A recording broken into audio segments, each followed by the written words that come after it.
اپنے ایک عزیز کو کچھ پیسے دیے ہیں قرض حسنہ کے طور پہ. رمضان شریف آ رہا ہے, اس کو پیسے دیے ہوئے 1 سال گزر گیا, تو اس نے پیسے واپس نہیں کیے. ابھی جو زکوٰۃ ہے وہ جو جس کے پاس پیسے ہیں وہ کاروبار کر رہا ہے ان سے, تو پیسے وہ زکوٰۃ ان پہ فرض ہوگی یا مجھ پہ فرض ہوگی؟ عزیز کو قرض دیا تھا قرض حسنہ, انہوں نے ابھی تک لوٹایا نہیں ہے, تو زکوٰۃ ان پر ہوگی یا دینے والے پر ہوگی؟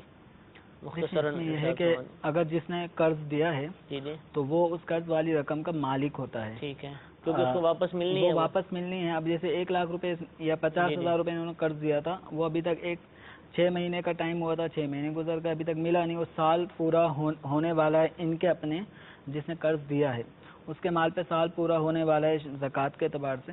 تو اس 50,000 روپے کی زکوٰۃ اس آدمی پہ جو قرض خواہ ہے, جس نے قرض دیا تھا, اس پہ لازم ہوگی. جو 50,000 روپے لے کے جس نے اپنے کام میں لگایا ہوا ہے وہ آدمی ہے مقروض, تو اس مقروض پہ اپنے مال میں 50,000 روپے قرض کے مائنس کرنے ہوں گے.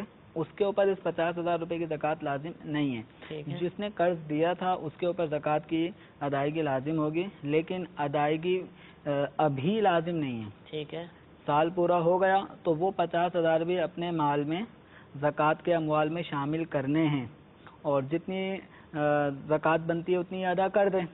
ہاں, اس کو یہ اختیار حاصل ہے کہ جو 50,000 روپے قرض کے طور پہ آگے گئے ہوئے ہیں ان کی چاہے تو ابھی زکوٰۃ نکال دیں, اور یہ بھی اختیار اس کو حاصل ہے کہ جب وہ 50,000 روپے اس کو ملیں, اس کا قرض اس کو واپسی ملے گا تو اس وقت اس کی زکوٰۃ ادا کرے. یعنی قرض میں دی ہوئی رقم پر اگر سال گزر جاتا ہے تو سال بہ سال شرائط زکوٰۃ پائے جانے کی صورت میں زکوٰۃ ہر سال واجب ہوتی رہے گی, لیکن ادائیگی کا مطالبہ اس وقت ہوگا جب وہ قرض کی رقم واپس ملتی ہے.